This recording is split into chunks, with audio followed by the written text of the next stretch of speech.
मुझे लगता है कि हम बहुत सकारात्मक हिसाब से जा रहे हैं उनके पास। हमें लगता है कि देवाभू इस पर जो किसान पे अभी जो अकाल गिरा है और इसके बारे में बहुत सोचकर आगे कदम डालेंगे। और यहाँ श्रेयवाद नहीं, कोई राजनीति नहीं, ये आशीर्वाद का काम है और उन्होंने लेना चाहिए।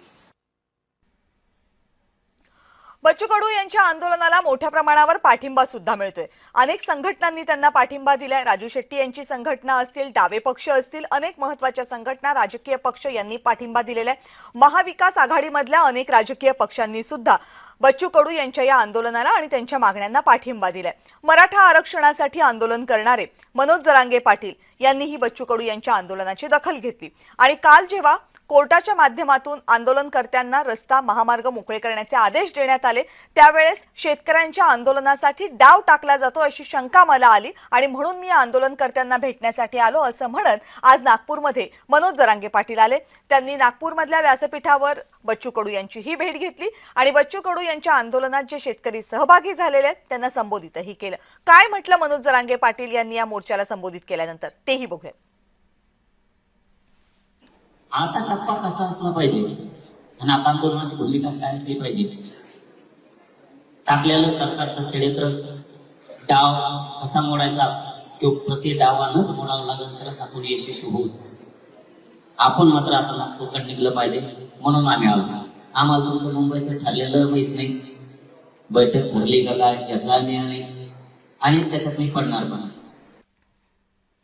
खरं तर मनोज जरांगे पाटील यांनी आपल्यासोबत मुंबईमध्ये यावं अशी मागणी बच्चू कडू यांनी त्यांच्याकडे केली होती, पण मनोज जरांगे पाटील यांनी आपण या चर्चेमध्ये येणार नाही कारण या विषयातलं मला फारसं काही कळत नाही, पण तुम्हाला माझा पाठिंबा आहे असं म्हणत या आंदोलनाला पाठिंबा दिला।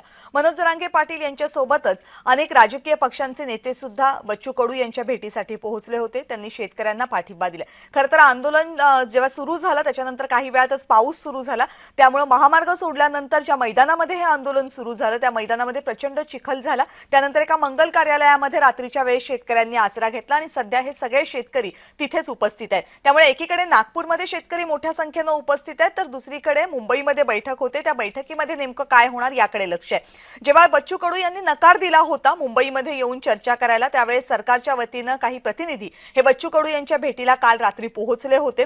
महामार्ग मोकळा केल्यानंतर या सगळ्या प्रतिनिधींनी बच्चू कडू यांच्याशी चर्चा केली आणि ही चर्चा झाल्यानंतरच मी मुख्यमंत्र्यांना भेटीसाठी मी येऊ शकेन की नाही याबाबतचं उत्तर देईन असं बच्चू कडू यांनी म्हटलं होतं।